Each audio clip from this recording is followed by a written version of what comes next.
application. And right now we've got about, I think we've got about 6 or 8 products in stock, but they're sending more to us. So it's brand new to us. We really don't know how well it's going to do yet, but we have been selling it. So great if you're doing like a small bathroom or something. And like I said, you could change the look of your house in a day. Really easy to install. And here's a couple of looks. This is a marble look. You can see this is a 12 by 24. And then we also have some wood plank looks as well. So click lock tile. All right. And so how does that do as far as moisture? Moisture, it's 100% waterproof. So porcelain is already impervious to water. So that's what makes a porcelain tiles. It doesn't absorb water. And then the backing on it is a vinyl backing, and once it's clicked together, it's waterproof. It won't go through the tile to the substrate. So got it. Great. Pretty cool design. So, and speaking of waterproof flooring, we've got a couple of different products. This is a luxury vinyl plank called Decor. And I've talked about this before at previous meetings, but Decor is our premium product. It's 100% waterproof. Has a 22 mil wear layer, so that's what you're walking on. That's pretty good wear layer for this type of product. Antimicrobial, lifetime warranty. We have a 15 and we have a 20-year commercial warranty product now called Decor Performance. It has a cork backing on it, so it makes a great sound reduction, really comfortable underfoot. It's naturally resistant to mold and mildew. And again, this is a clicking floating floor, so it can be installed over any existing hard surface floor except for carpet. You'd have to take carpet up. Doesn't require any acclimation time, and we stock we've got about 25 colors that we stock. And we're getting a lot of new looks. Like this is a tile look. Again, a marble tile, but in a luxury vinyl. And this one is, I think it's a 16 by 32. So it goes down really fast, installs in a day. Anybody can install this product. I'd installed it in my parents' house last summer, and we transformed the look of their house in a weekend. So I don't know if my wife would agree with that. We've also, most vinyls are available in a plank or a wood look. But there are a lot more options coming out. We've got probably about 10 or 12 natural stone or tile looks in vinyl now, which we didn't have this time last year. So and the visuals just keep getting better and better. So very, very nice product, and a lot of people are putting them in, even in high-end homes. So any questions about Decor? All right. I'm going to move on to Duralux. Duralux is another LVP. It is a little less expensive option than the Decor, but still a great product. Compared to the 22 mil wear layer with Decor, this has a 12 mil wear layer, but it has a stone core, so it's a very rigid product. It's dent resistant, carries a 10-year commercial warranty, and instead of a cork backing, it has a foam backing. It installs the same way as the Decor. The price points on this start at about $1.34 a square foot and go up to about the mid $2s. So lots of different looks in that as well, including some tile and stone looks. And we've done really well with this product line. So here's a stone look. It's also available in a herringbone locking pattern, which is really, really neat. And here's another visual. The visuals on these things are just, like I said, they're just getting better and better. Got tile looks and plank looks as well. So AquaGuard is a water-resistant laminate. Again, another product that's proprietary to Floor & Decor.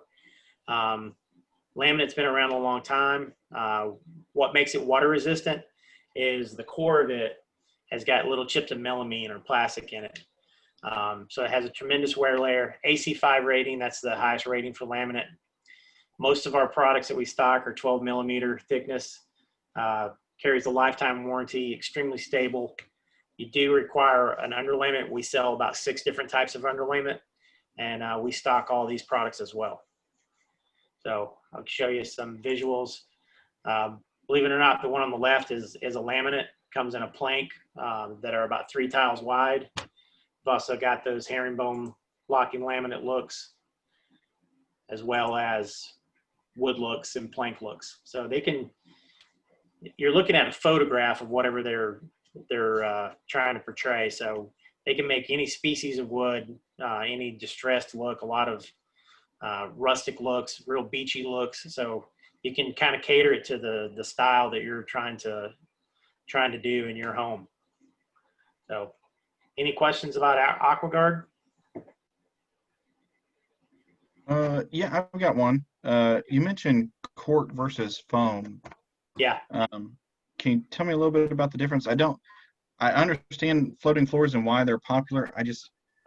For me personally, I don't like walking on a floor where it feels kind of spongy. Would that be foam or cork? Not really. I mean, you're not going to notice it to the point where it feels like you're walking on something spongy. Okay. But it does give you a little more comfort underfoot than not having an underlayment. And the reason you have an underlayment is just to have a barrier in between the product and the substrate. It's gonna, any imperfections in the floor, things like that, that could telegraph through. But it also acts as a sound reduction. So a lot of laminates and vinyls, especially laminates, have a kind of a clickety-clock noise when you walk on them, and a kind of a hollow sound. So the better the underlayment, the better noise reduction that they have.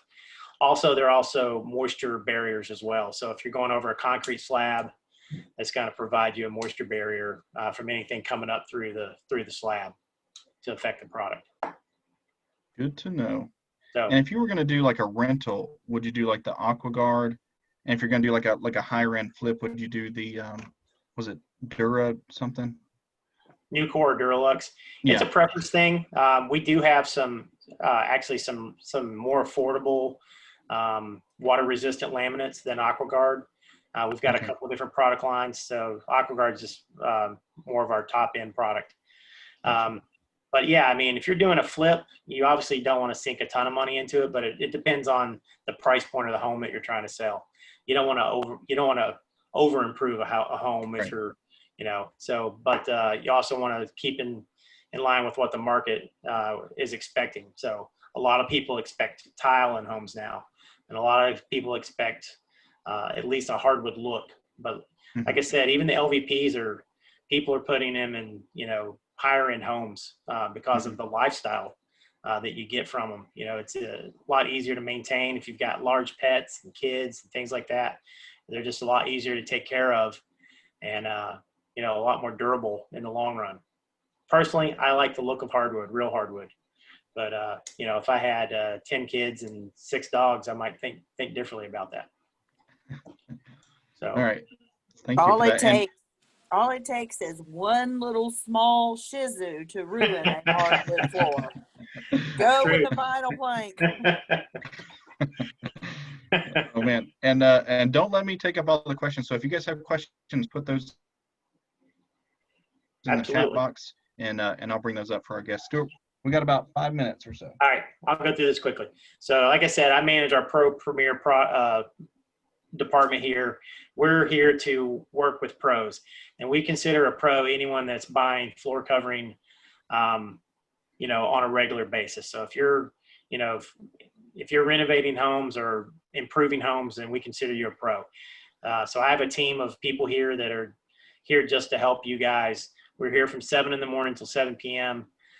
That's our phone number that you see there, the 285-1046. We can help you get in and out of here as quickly as possible. We do have credit options available. We've got a couple of different things. Again, you've got the free design service, free samples, free storage, and job lot quantities. So this month, this happens to be Pro Appreciation Month at Floor & Decor, and we're giving away an enclosed trailer and a miter chop saw. And if you want to register for these items, you can go to flooranddecor.com/pro-month, and you can register to win either of these items. And you got pretty good odds of winning because there's only I think less than 12,000 people signed up across the country. They're giving away a trailer in each region, and they're giving away a miter saw at every store. So I think the trailer is about $6,000. The miter saw is several $100s. So if you got time, please register for that and put down Greensboro as your local store. So Pro Rewards is a reward program that's geared toward pros. If you sign up for Pro Rewards, again, you can do that on the same website at flooranddecor.com. You earn points for every dollar that you spend. The points never expire, and they're redeemable on all types of merchandise that are on a website. There's over 500,000 items available, from Frisbees to jewelry to sporting event tickets, things like that. So just something to get back to pros. Like I said, we don't really discount anything, but we do have this great reward program that a lot of people are taking advantage of. We just introduced a new Pro Premier credit card. It is a 6-month interest-free on anything $299 or more. Gives you the ability to manage manage by jobs. You can add up to 999 authorized users on your account. So if you had, a contractor that you're working with on a regular basis, you could give him a card that he could use at our store, or we can look up your account just by giving us your information. They can use that. You can set limits. You can do all kinds of things. So that's available for pros. We also have a line of credit that you can establish, or you can just simply keep your credit card on file with us at the Pro Desk. We have an app that's available. If you go to Google Play or the App Store, you can download Pro Premier. You can check inventory, build quotes, view orders. You can look at previous job receipts. And you can also check in when you get here to let us know that you're here to pick up your order. And lastly, back to my information, we're located at 1302 Bridford Parkway in the old Kmart Shopping Center, right next to Logan's Steakhouse, where we meet the first and second Tuesday of every month for lunch when we're not in a national pandemic. And feel free to call me. That's my work cell phone number and my work email number. And if you have questions about flooring, if you don't know what to do or have an issue with the floor, please call me. I'd be happy to talk to you or come out and take a look at your problem and see what we can do to solve solve the issue. That's all I got. Thank you, Stuart. That was awesome. We had a couple comments on here. Let me see. Samara said that she's used the new core product from Floor & Decor and renovated a kitchen. She says she's very pleased with that. Awesome. Let me see. Any suggestions for a realtor in the Triad? Avi, is that more of a general question? And then Carrie says, I've installed a lot of Nucor myself. It's a great product and very easy to install. Awesome. Very cool. Yeah. Go ahead, Avi. Just a general question. General question. If you want to go on our website, so triadrea.org, and go under our membership directory, you can search for realtors there and you can find some there. I didn't know that. Thank you. Yep. Yeah. Check it out. Good question. And thank you for that, ladies. Thank you for that, Stuart. Thank you guys. Absolutely. With that, I'd like to hand it over to Lachelle Yates with the Better Business Bureau. Hey, Lachelle. Hey. Do I need to do anything? Yeah, if you want to share your screen, I know you've got some slides there.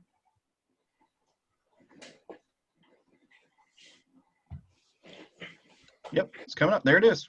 Perfect. Give me one more second to do something here. Okay. Just gonna turn the camera off for a second. Okay, it's great to be here. My name's Lachelle Yates. I'm the Director of Business Development. That's Mary. I'm the Director of Communications sometimes, and I am joined by Mary, who is the Director of Business Development. And tonight we want to talk about how trust can make you a better business. But first, I want to tell you a little bit about BBB. Maybe. Let's see. That'll work. We are a nonprofit organization that is more than 100 years old. And our job is to point out who the good guys are and who the bad guys are. But as you can see from this slide, sometimes it's hard on the surface to tell who's good and bad. I mean, you can't see the guy's cape, only in shadow. The bad guy's got a knife behind his back. So those signs can be hidden, and that's why BBB exists. Thousands of consumers come to our website and call us every day. They are looking for business profiles of companies for the ratings and reviews about those companies, because they want to do business with a company that they can trust, and they know that they can find that at BBB. So let's talk a little bit about how trust impacts your customers' buying decisions. Now, our motto is start with trust. So we study trust a lot, and we found some really interesting things over the years. So for example, we've got 10 people here on the screen. Of these 10 people, how many do you think said it was important to trust a business before buying products or services? I'll give you a second to think about that in your head. It's 8 out of 10. And then how many of these 10 people think that businesses are more trustworthy today than they were in the past? Give me another second. 2 people. And of those same 10 people, how many said that they trust companies in general? Only 4 out of 10. Now, what do you guys think are the least trusted businesses? 45%, so looking at the blue bars on the left, 45% and 52.5. Give you a second to think. Payday lenders. That's a good one. That is not, they are not the least trusted, believe it or not. It's car dealers and insurance companies. And then what do you think are the most trusted businesses? If you can say 67.5 and 7.2 are trusted, they are hotels and retail and department stores, which I kind of thought was interesting.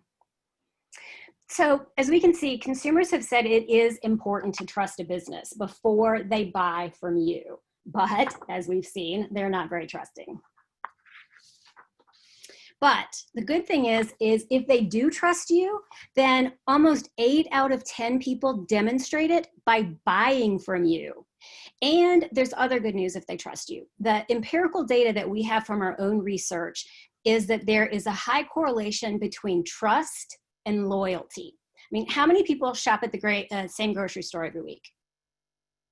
I go to the same hair. I've had the same person cut my hair for 20 years.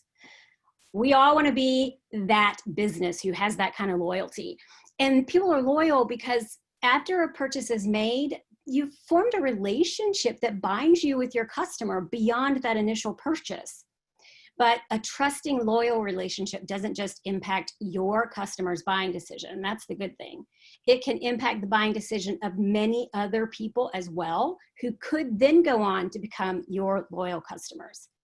And that's because if a consumer trusts you, almost 7 out of 10 said that they would recommend you to family and friends, and 5 out of 10 said that they would leave a positive review. So trust is an essential factor in determining which businesses your customers choose and which ones they ignore. Another question time. When consumers are surveyed about why they trust a company, what do you think they say? Anybody want to take a guess?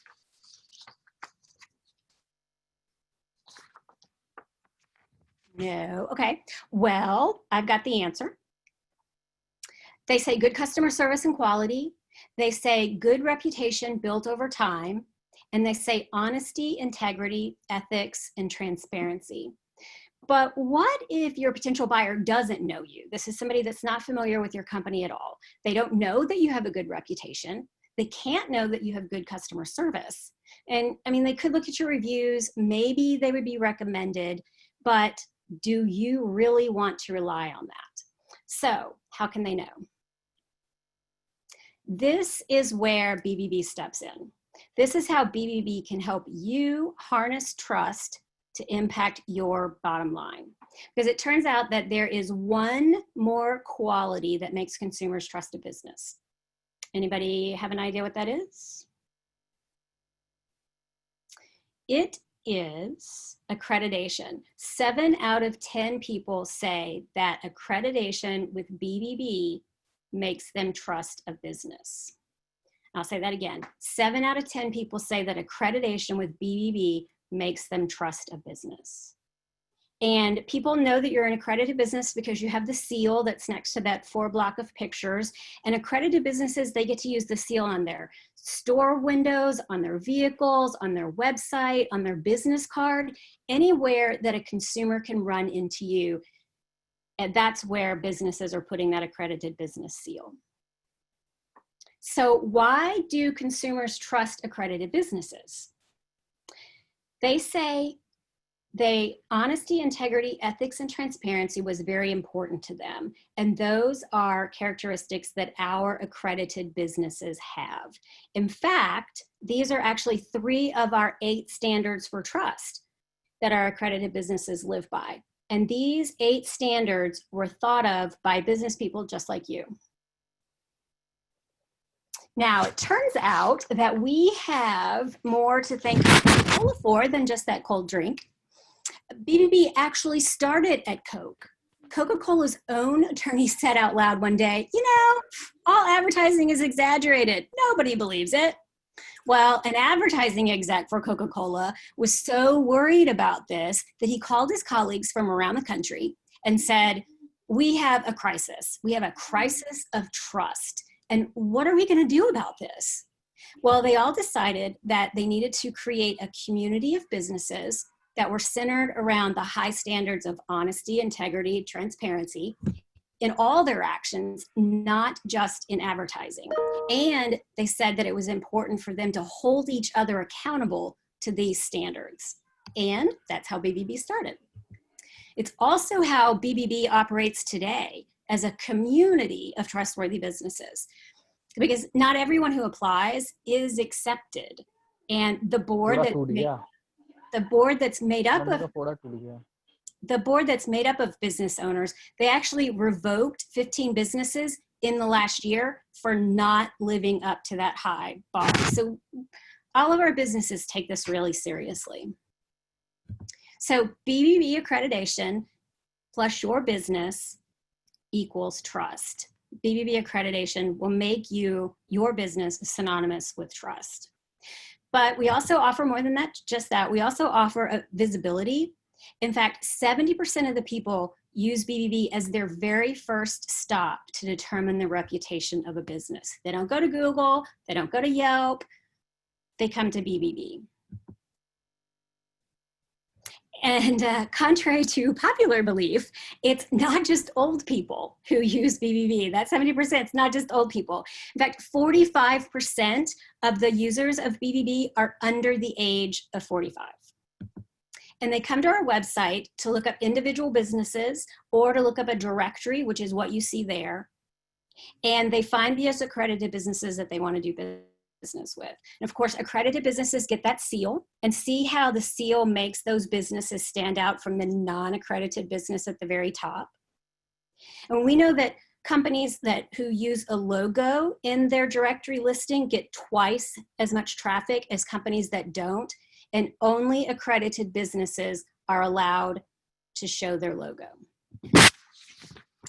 We also rank really high in search results. When people do a Google search for a category, you get exposure then too, because the category shows up in the Google search results. You can see one there.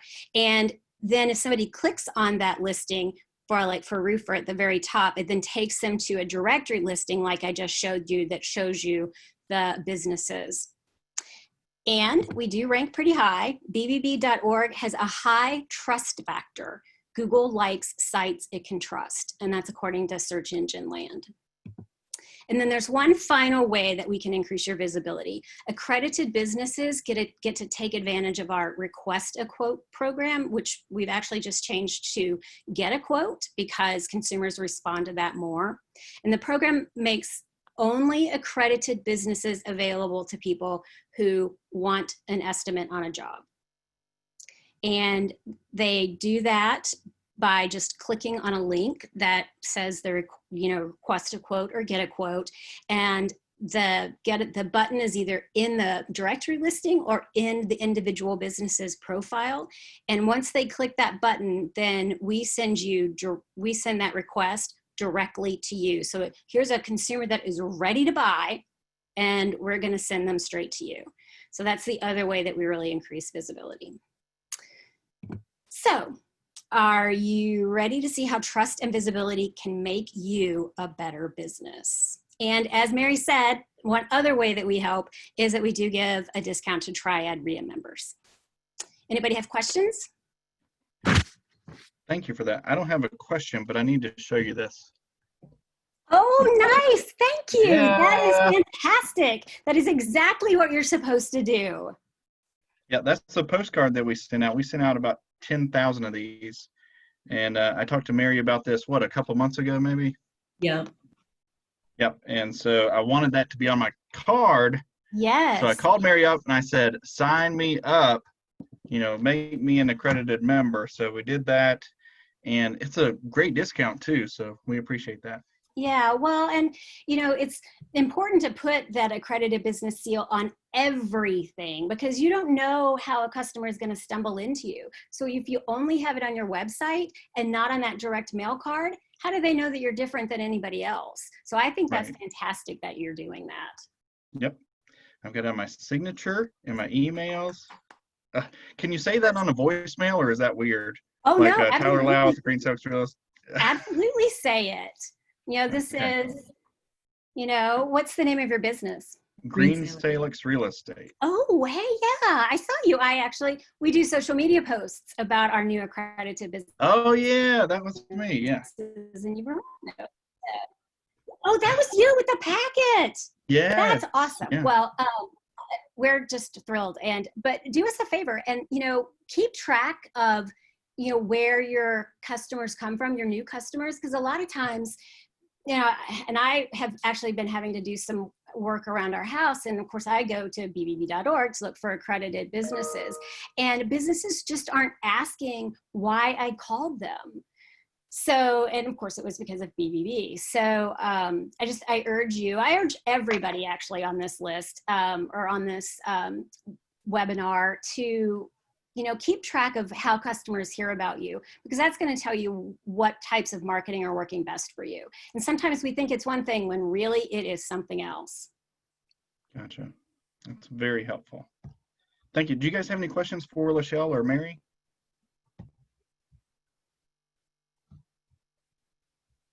Looks like a few people already use BBB in the chat room. Oh, good. Yeah. And I know I do too. So I need to get my logo on there. You just give me a call, Tyler. I'm going to help you out. Okay. Site designer, I'll get that code in there for you. Anything I got to do to you guys grow. I'll help. Good. Well, and you can put videos and photos in your profile as well, so that, when customers come to see your profile, they can see all of that stuff before they come to your website. That's cool. Could I do like before and after pictures of homes that we flipped? Absolutely. Yeah. Cool. Okay. And of course you want the seal on your website, because if people click on that seal, then it takes them directly to your profile. Well, not just the seal, you want that code. That's what's really important. But tie into that code. The search engines see you as a vetted and verified accredited business. So again, when they know your information is accurate and up to date, you're going to rank higher. You're definitely going to rank higher than somebody they haven't vetted. Yeah. Mm-hmm. Got it. Lorena asked, what's the annual fee? Do you guys know what that is? Dues are based on the size of your company. They will vary anywhere between $300 and $3.75 to well over $1,000, I guess, if you're that big, but nobody here is that big. Yeah. The range right now. I want to be one day. Yes, and I hope you do.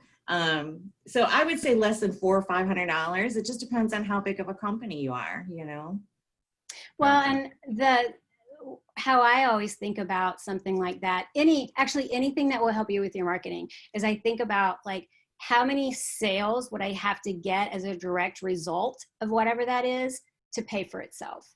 And I would think in your industry that, you get one new customer because of it, and that's going to more than cover the cost of a BBB membership for a year. Exactly. Oh, absolutely. It's going to pay for several years. Yes. Very cool. How do Triad REIA members sign up? Do they get in touch with you, Mary or Lachelle, or how does that work? Yes, everyone needs to get in touch with me, and then what I can do is build the profile and get the discount program in place for you. It's something we have to do. It's outside of our normal process. So yes, my contact information will be available, and I've already put it in the chat in case anyone needs it. Cool. Thank you. And I told you guys that I would tell you how to save the chat. So if you look at the bottom right-hand section where the chat box is, there'll be a button that has 3 little dots. And if you click on that button, the top little selection there is Save Chat.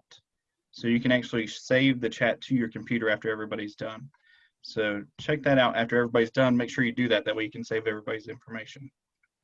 All right, cool. Do you guys have any questions for Lachelle or Mary before we hand it over to Brian? I think you guys covered it. Thank you for having us. I appreciate it. Absolutely. Absolutely. Thanks for doing this. We really appreciate it. Thank you, ladies. Yeah, we do really appreciate it. You gave us lots of great information.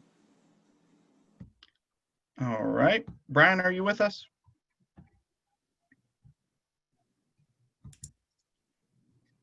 Okay, I think I'm There with you now. Yep, Does that I hear you sound now. better? Yep. All right, excellent. And hold on.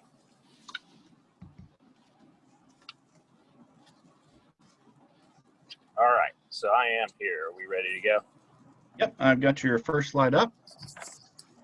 Awesome. All right, so I'm Brian Elam with Innovative Closing Solutions. A lot of you guys already know me, and but I'll tell you a little bit about our story. I have been practicing law for about 20 years, a little over 20 years now, and I have always focused on real estate. But at the end of 2012 and really starting in 2013, I shifted my practice to working primarily with real estate investors. And it has been an exciting learning curve.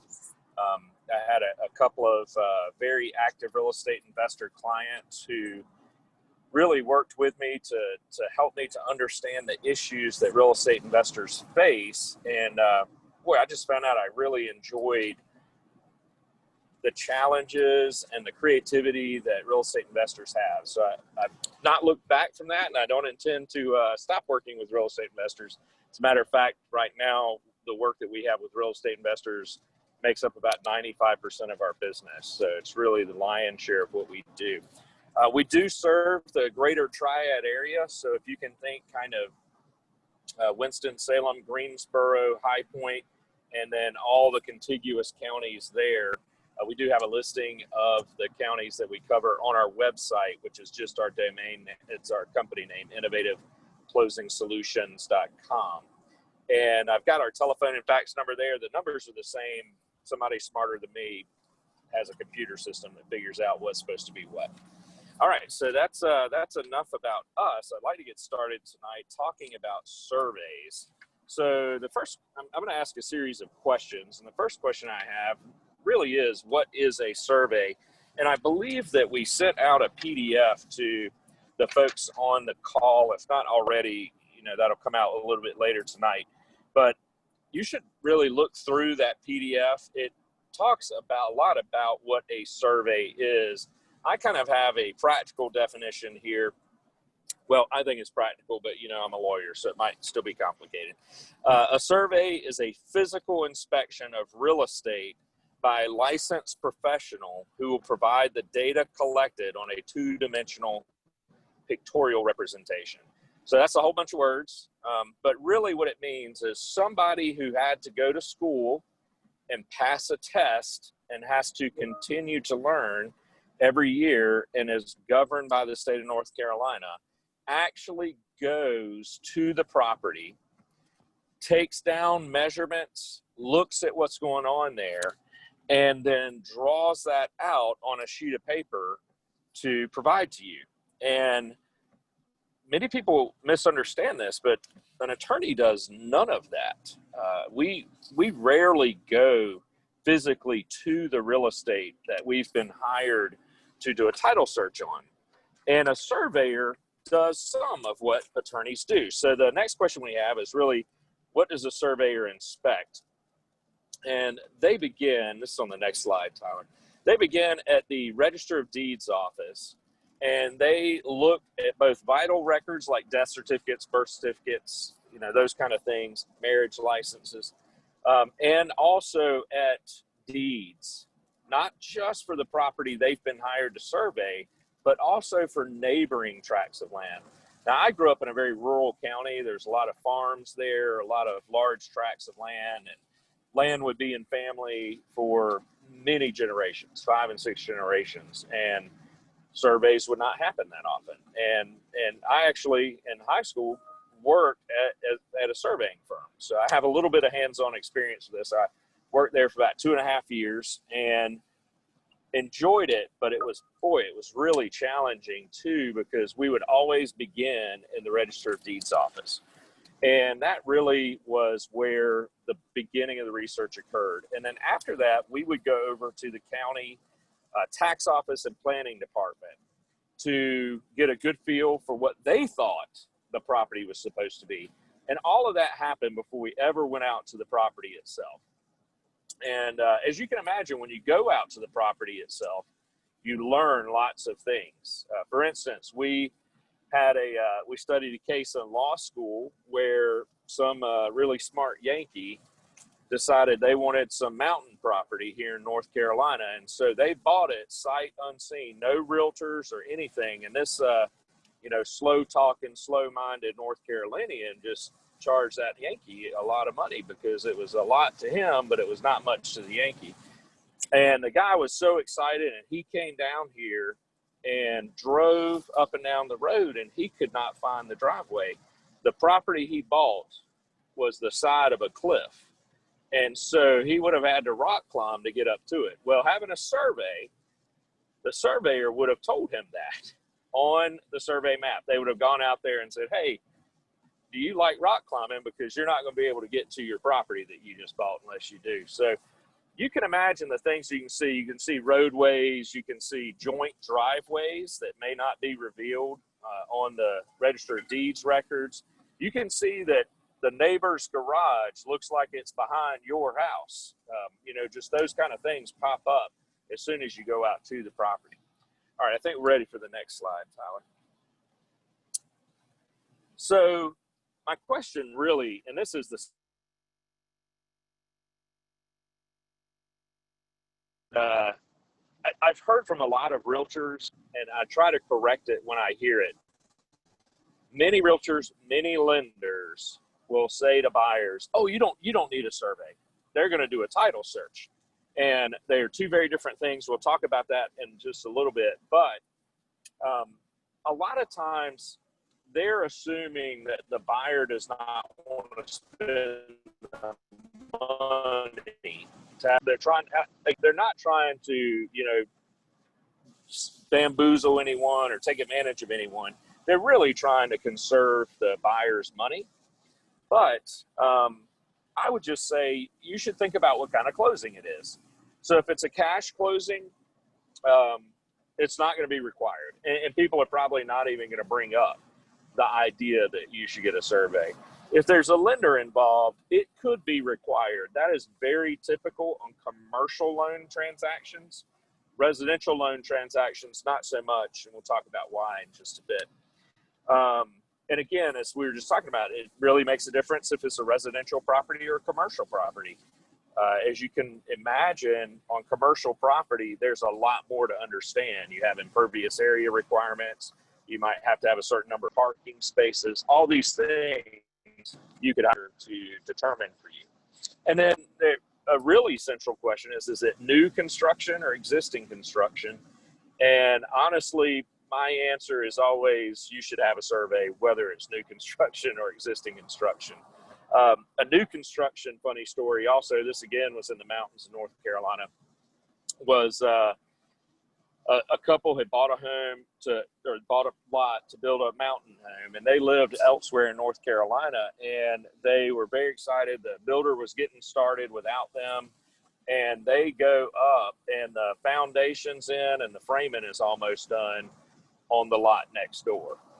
And they call the builder and are very, I thought you were getting started. You're already starting the neighbor's house. And he said, no, I started your house. Well, it turns out the builder started on the wrong lot. And again, they bought a lot. Nobody had a survey.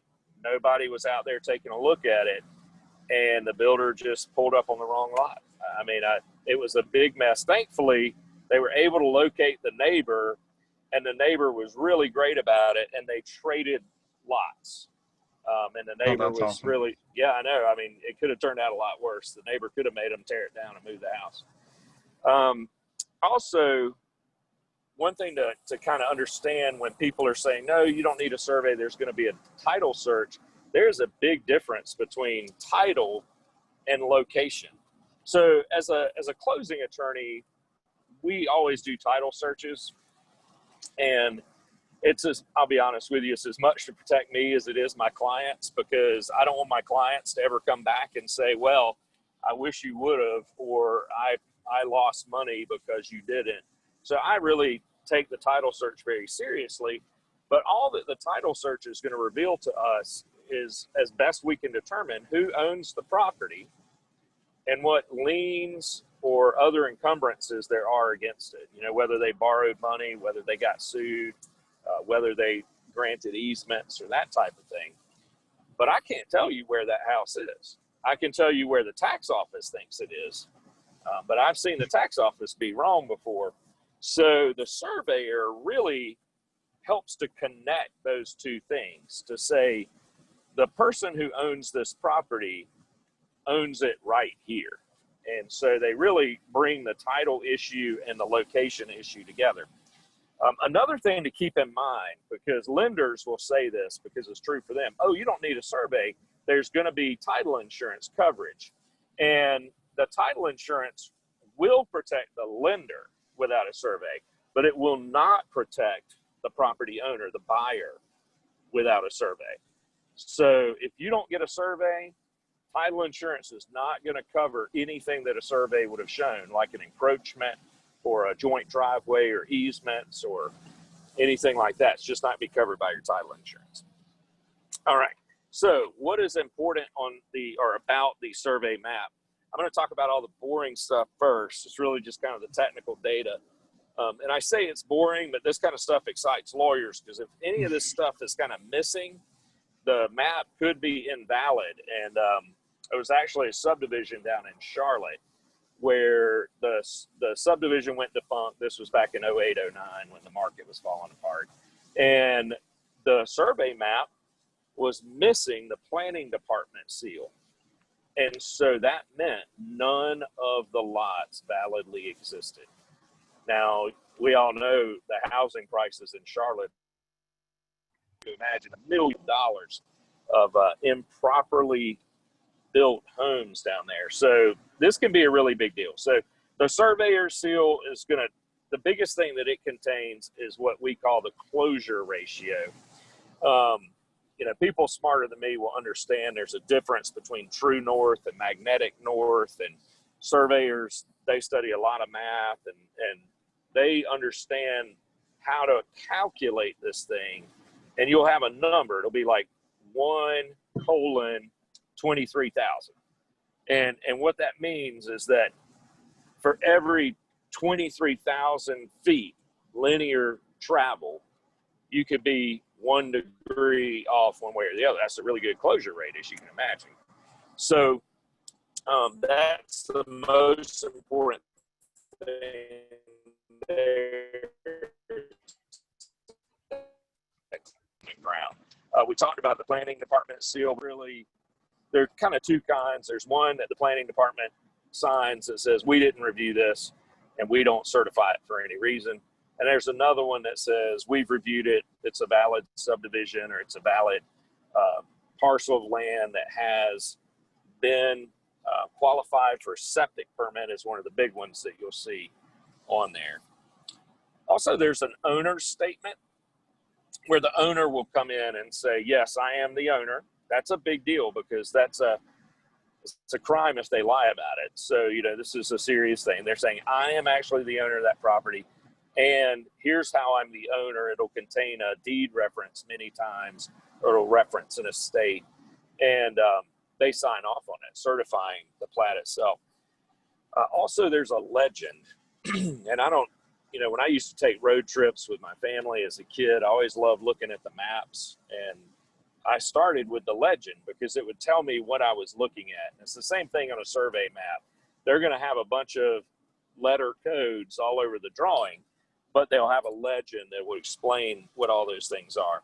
And then the final thing is the rosary, and not the Hail Mary, Mother of God one, but the one that looks like a compass.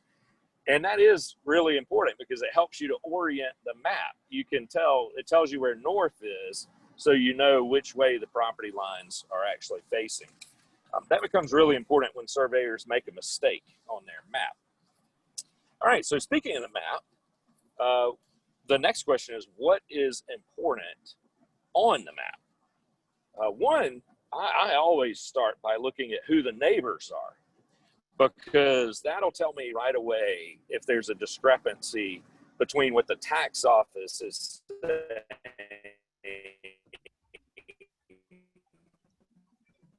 where the proper surveyor has found the property to be. Compare that to the tax data, compare that to the research that we did at the Register of Deeds.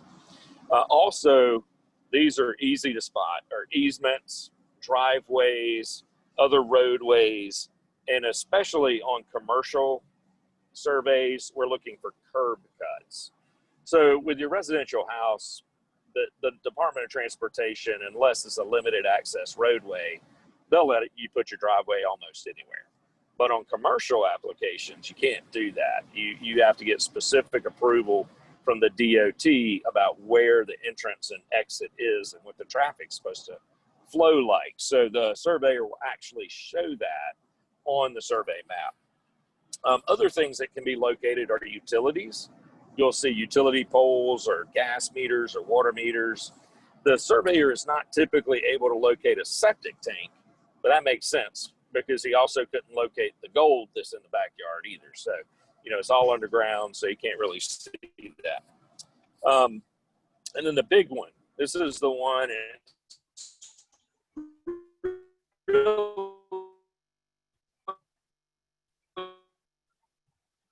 scary to people. Don't freak ways to deal with it, but their gaps are just when, and we just recently did a commercial transaction where there was a 7.5 foot gap. And what had happened is the property kind of passed down through the family for a while, and about 30 years ago, they sold off one building and they just forgot 7.5 feet. So we were able to get that cleared up with the neighboring owner.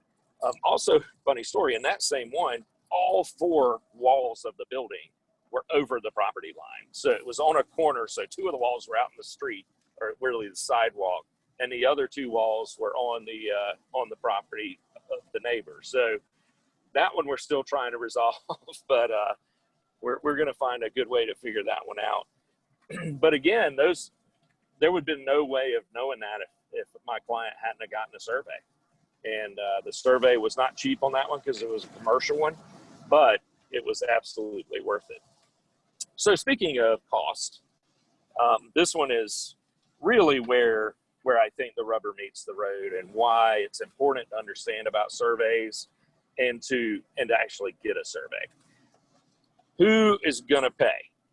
And I will just tell you that it's not going to be your title insurance, with some limited exceptions. So we can get survey coverage with a survey on your owner's policy, but of course then you have to get a survey. So if you choose not to get one, we're just not going to be able to get you survey coverage. There is another very limited exception. Doesn't really apply to real estate investors. It applies to people who are buying a primary residence in which they will live. But there's some other qualifications there. So I would just say getting a survey is going to help you. Your title insurance is not. Also, it's not going to be me. Now, I don't know who your closing attorney is, but if you've closed with me, you know this. I say it every closing. You know, we recommend you to get a survey. And if you don't, I'm not responsible. And that really is just what I have to do. But we do strongly recommend that people get a survey and get one done in time enough that I can actually look over it. Usually if I have a couple of days, I can review it enough to figure out if there's any major problems. The realtors are certainly not going to be liable. If you guys have ever worked with realtors, you probably, and they often direct you, oh, just initial here where it says you don't want it. And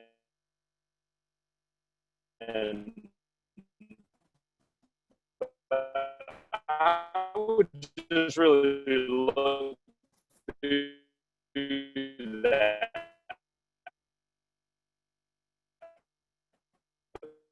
Because there's some good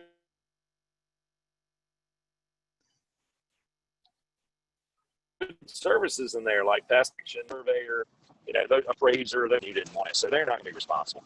Or doesn't care that you, so that's really their important issue, unless this hit it. So if the seller knew that they're hurt and they never brought that up, then they could be liable to you for that, but it's going to be an expensive and difficult case. And speaking of the expense, is really how much does a survey cost? And if you guys have had one before, I don't know, you may have thought it was expensive, you may not. But in my experience, it definitely depends on the type of property, residential or commercial. Is it big tract of land or is it a little subdivision? And what type of survey? Because there's all kinds of surveys. There's just a simple boundary line survey. There are physical surveys that show everything out there. There's kind of some hybrids.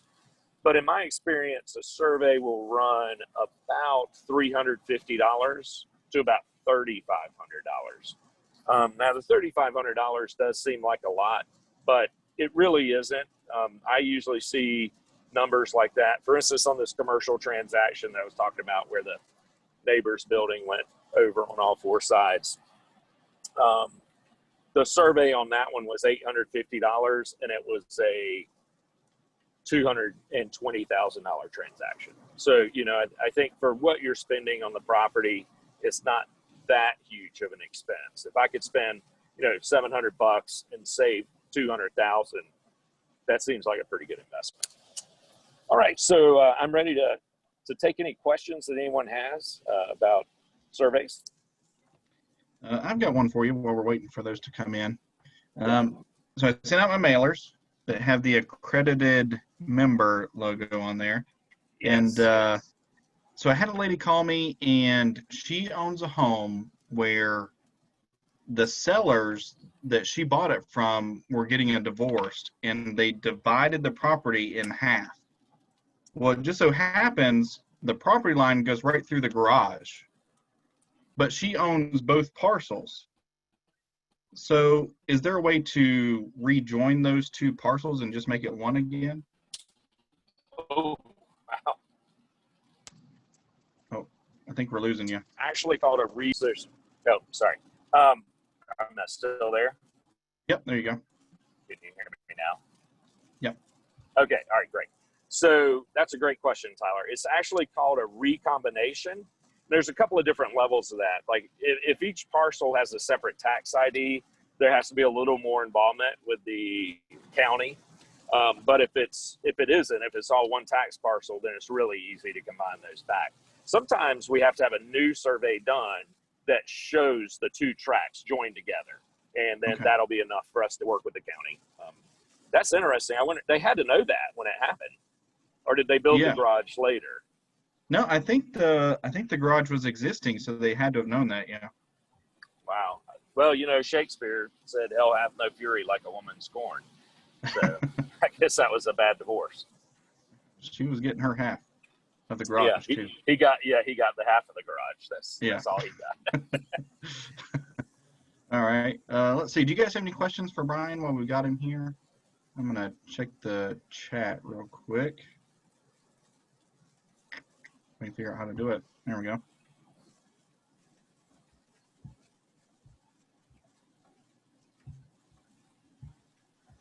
All right. I don't see anything in the chat. All right. Well, I didn't believe that I exhaustively covered surveys, but if anybody has any other questions in general, if we have time, I'm welcome to field a few. Absolutely. So the best way to get in touch with you is go to your website. Is your email address on there? I know it was at the beginning. It is. And so the general email address is orders@innovativeclosingsolutions.com. And the website also has, you can actually just click on a hot link there right on the landing page of the website, and that'll generate an email to us. You can kind of key in what you're dealing with or what you're seeking an answer for. We get about 2 or 3 of those a day, so that seems to be working pretty well. Very cool. Thank you for that. All right. Well, if you guys don't have any further questions, we can hang out and chat, or we can. I just saw one come in, Tyler, but I don't know. It came into me anyway. I saw a question: how far are we booked out? And that is that's a good question. A lot of attorneys are running about 6 to 8 weeks out right now. We are not. So we try to both complete the title work as quickly as possible, but also accommodate your closing date as quickly as possible. The best thing to do is, and we go ahead and do this when we receive a contract, we go ahead and schedule an appointment on your closing date on the contract. So if you send us a contract and you would like to close earlier, just go ahead and communicate that to us right when you send us the contract, and we'll be able to accommodate that earlier closing date. How long is it normally taking for you to get title work back? Well, the good old coronavirus that I know everybody's heard about has really slowed things down, and that is unfortunately way outside of our control. It's really just a matter of getting our title searcher into the Register of Deeds, getting into the clerk's office to get copies of things. So we could get our title work completed in 7 to 10 business days. If there's an estate or something, we're seeing it take about 4 or 5 days longer. So really, I mean, that's like a 50% increase in time. So that is a frustration. We hope that we're getting to the end of that. Gotcha.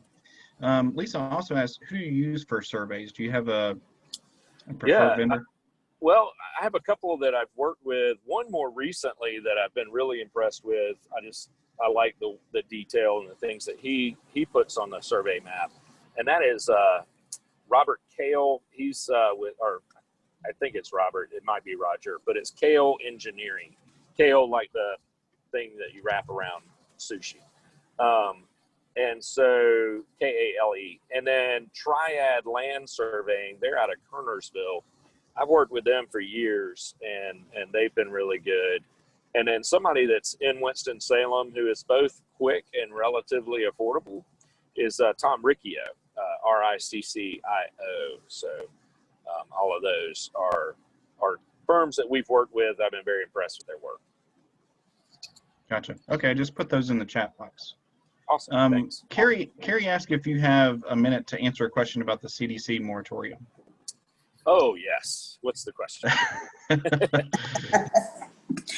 I understand as far as being able to evict tenants based on non-payment of rent, but my question is, does that prohibit somebody that has a property that is a rental that has renters in place? Would that prohibit the landlord from selling that property, and would the new buyer have to inherit those tenants, or would you be able to ask them to leave voluntarily so that you could get the house prepared for market? Just kind of give me an overview of that.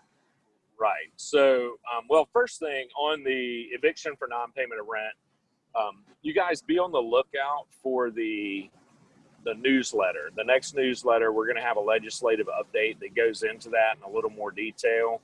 And we're actually going to give you the link directly to the language from the CDC. So hopefully that'll have a lot more information on what you're not asking about.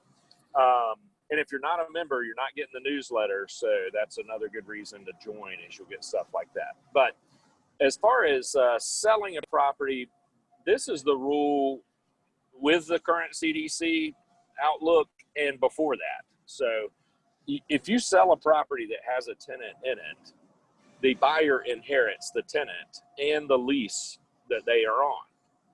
So one of the largest loopholes in the CDC letter is, you could be behind in rent, but if you're on a month-to-month lease, I don't have to evict you because you didn't pay the rent. To say, I'm not going to renew your lease. I can perfectly well move forward with that eviction. Oh, Ryan, you're breaking up a know little bit. I think what you is said was, I think what you said is you don't have to renew their lease. Correct. So, yes. okay. So that, and then I'm not evicting you for non-payment of rent. So I can move forward with it, even in light of the CDC's rule. I don't know if that's a loophole they're going to try to plug up, or if that rule is kind of unique to North Carolina. I don't know what the eviction rules are in other states. So I guess, Carrie, in answer to your question, if I inherited your bad tenants who haven't paid you in 6 months, if I was willing to buy the property with them in there and then just terminate the lease and kick them out, not for non-payment of rent, but just because I didn't want to renew, I could do that. But if they have a written lease, if they're only 2 months into a year-long lease, then I've got to let them live there for a year. And if they don't pay the rent, I'd have to go through the qualification under the CDC rule to be able to do that. Okay, thank you for that clarification. Yeah, sure. Very good. Okay, well, I've got the those surveyors in the chat that you mentioned, Brian. Awesome. Thanks, Tyler. Absolutely. Okay, do you guys have any other questions for any of our speakers? We've still got Mary and Lachelle, and I think Stuart's still on here. I don't see. Yep, there he is.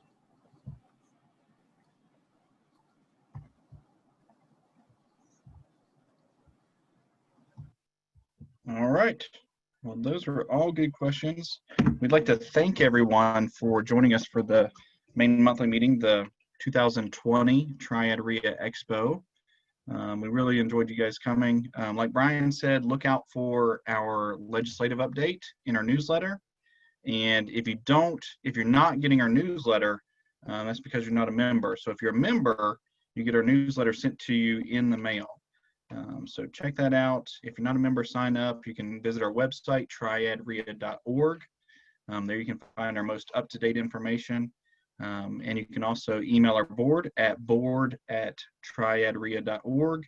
That goes to all of us. We can figure out who's the best suited to answer that question and get you an answer for you.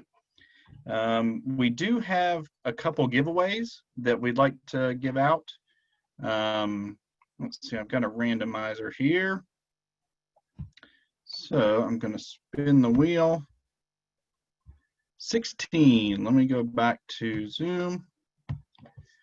1, 2, 3, 4, 5, 6, 7, 8, 9, 10, 11, 12, 13, 14, 15, 16. Samara. Hey, how are you? All right. And I'm good at counting because I have a 7-year-old at home and we're learning numbers and math. Yeah, you won. Yay! Yeah. So you will get $100 worth of value from Floor and Decor for on that for us. And Stuart, Samara, if you want to send us your information, you can send me your information. I'll type my email in the chat box and I can get that over to Stuart. Congratulations. And then we've got, absolutely. And we've got one more. Let me spin that wheel again and practice my numbers. Yeah, they don't do math like they used to. I don't know if anybody's noticed that. Number 6, let's see. 1, 2, 3, 4, 5, 6. TJ Lawrence. Hey, TJ, are you with us?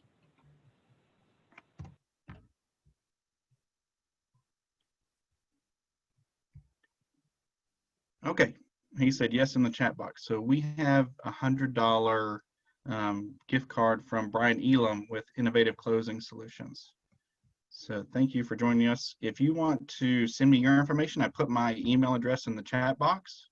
So if you would send me your information, and we can get that over to you. I would like to mention that the BBB is offering a discount for Triad REIA members. So please reach out to them, get signed up, get accredited, and we can put that on your cards too, and your emails and your voicemail and everything else that you can do. Ain't that right, Mary? Marketing I've ever seen. That's my job as marketing. But again, thank you all for coming out tonight. We really appreciate it.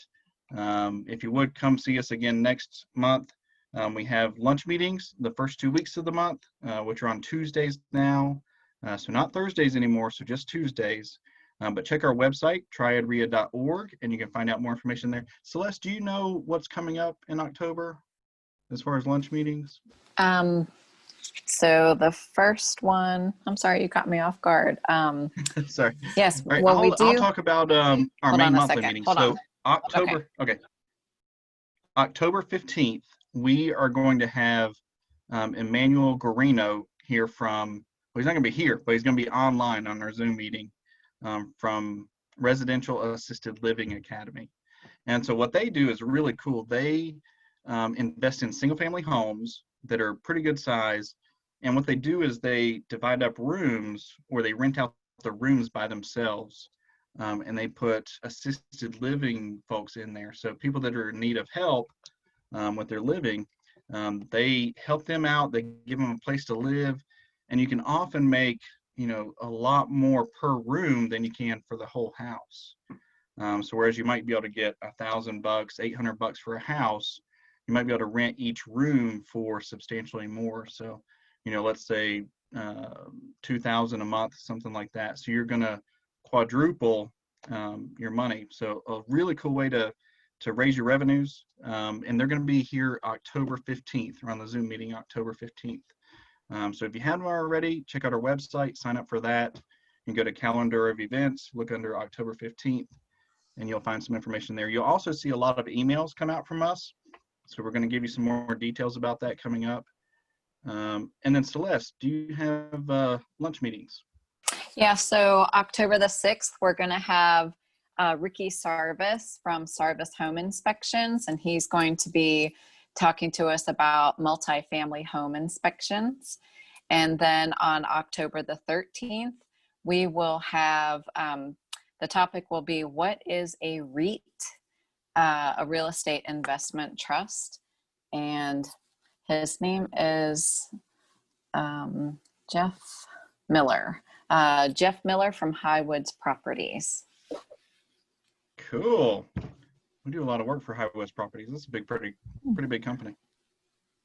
But yeah, our real estate investment trust, that's really cool. So if you don't have the experience or the knowledge in how to invest in a property, you can invest in a REIT and have them do it for you, and you make the return. So it's a pretty cool opportunity. So do you guys have any questions before we get out of here? I know it's 7:34, and we all have things we need to do, but do you guys have any questions before we go?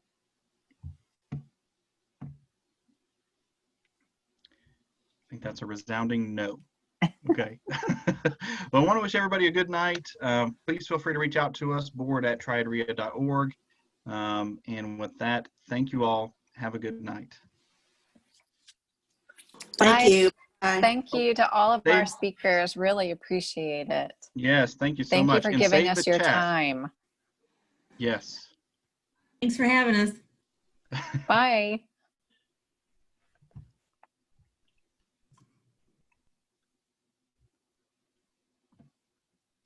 Hey, Celeste, I will, I'll send the chat over to you after we're done here, okay? Okay. And I guess we need to post the video. Do you on have YouTube. the company name for the rent by room? Who does that? Oh yeah, it's Residential Assisted Living Academy, or RAL. Okay, thank you. Yeah, absolutely. Thank you. And it's just for assisted, not normal, like normal renting by room. who don't need assisted living, right? That's another concept, right? Yeah, so it's like assisted, it's like kind of like having a big assisted living facility in one home. Yeah, if somebody doesn't want assisted, they want normal people who affordable living, right? Who are not able to pay much, but yeah, they can pay 600, 700 bucks a month. So you can just rent them by room, right? Maybe Uh, they're not senior. oh yeah, okay. So you're kind of talking like a boarding house kind of. Right. Yeah, So I was yeah. just wondering if somebody knows about that, about such kind of company.